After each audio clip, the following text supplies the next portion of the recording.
Agri করেছেন এবং যদি সমপরিমাণ হয়ে থাকে তাহলে এতে কোনো ধরনের সমস্যা নেই এবং সুদ হওয়ার কোনো প্রশ্নই আসে না। এর পূর্বে নিয়ে যেটা কাজ করেছেন সেখানে চিন্তার কোনো কারণ নেই। না, যদি এটা বৈধ হয় ওইটাও বৈধ হবে, প্রশ্নই আসে না। এই নিয়ে দুশ্চিন্তার সামান্যতম কোনো অবকাশ নেই, সামান্য অবকাশ নেই। জি, আমরা জানলাম বিষয়টি সম্পর্কে আরও লিখেছেন। বাসা ভাড়া দেওয়ার সময় জামানত হিসেবে টাকা নেওয়া বৈধ হবে কি?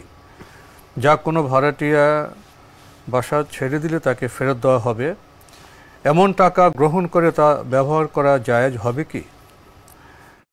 আরেকটা প্রশ্ন হচ্ছে, কয়েক মাসের ভাড়া অ্যাডভান্স নেওয়া জায়েজ আছে কি এবং তা ব্যবহার করা কি জায়েজ হবে? অ্যাডভান্স নেওয়া যেটা, জামানত নেওয়া সেটা একই কথাই। দুটাই ইসলামী শরীয়তের মধ্যে এটি বৈধ হবে যদি সেটা আপনি আমানত হিসেবে গ্রহণ করেন, আপনি ব্যবহার না করেন। আর যদি ব্যবহার করে থাকেন তাহলে আপনি তাকে বলতে হবে যে আপনার টাকাটা আমি ব্যবহার করব, বাসা ছেড়ে দিলে আপনি যথাসময়ে আপনি পেয়ে যাবেন। তাহলে আপনার জন্য এটি ব্যবহার করা জায়েজ, নেওয়া জায়েজ রয়েছে। আর যেহেতু বর্তমান সময়ে মানুষের আমানতদারিতা হারিয়ে গিয়েছে, মানুষ স্বাভাবিকভাবেই যেভাবে আমানতদারি হওয়ার দায়িত্ব থাকার কথা সেই আমানতদারিতা মানুষের মধ্যে নেই। 2 নম্বর বিষয় হচ্ছে, বেশিরভাগ লোকই লেনদেনের ক্ষেত্রে প্রতারণার টার্গেট করেই প্রতারণা এই কাজগুলো করে থাকেন। টার্গেট থাকে প্রতারণা করা। ফলে সেখানে যদি আপনি তার কাছ থেকে অ্যাডভান্স অথবা জামানত না নেন, হতে পারে যে আপনার যেই জায়গা আপনি ভাড়া দিচ্ছেন অথবা যেই ফ্ল্যাট অথবা ঘর বাড়ি ভাড়া দিচ্ছেন, দেখা গেল যে সেটা ক্ষতিগ্রস্ত করবে, চলে যাবে। পরে এই সমস্ত ক্ষেত্রে জামানত নেওয়া অথবা অ্যাডভান্স নেওয়া এগুলো জরুরি বিষয় হয়ে পড়েছে।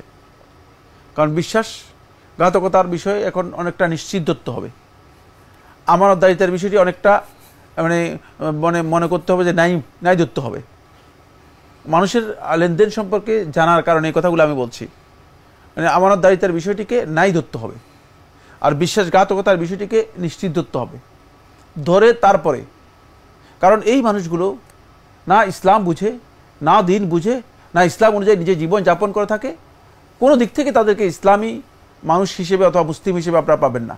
সেই ক্ষেত্রে এখন একেবারেই অপরিহার্য বিষয় হয়ে গিয়েছে যে আমানত নষ্ট করবে এই বিষয়টি নিশ্চিত করে আপনাকে এর জন্য অ্যাডভান্স অথবা জামানত নেওয়া আপনার জন্য খুবই গুরুত্বপূর্ণ। সেক্ষেত্রে আপনি যদি প্রয়োজন মনে করেন, আপনার যদি দরকার না থাকে, আপনি ব্যবহার করবেন না। বেশিরভাগ ক্ষেত্রে ব্যবহার না করাই উত্তম, কোনো সন্দেহ নেই। আর যদি ব্যবহার করতে হয় তাহলে তার কাছ থেকে আপনি অনুমতি নেবেন যে আপনার কাছ থেকে যে টাকাটা নিয়েছে সেটা আমি এখন ব্যবহার করব, জাস্ট যখনই আপনার প্রয়োজন তখনই আমি আপনাকে ফেরত দেব, তাহলে অসুবিধা নেই।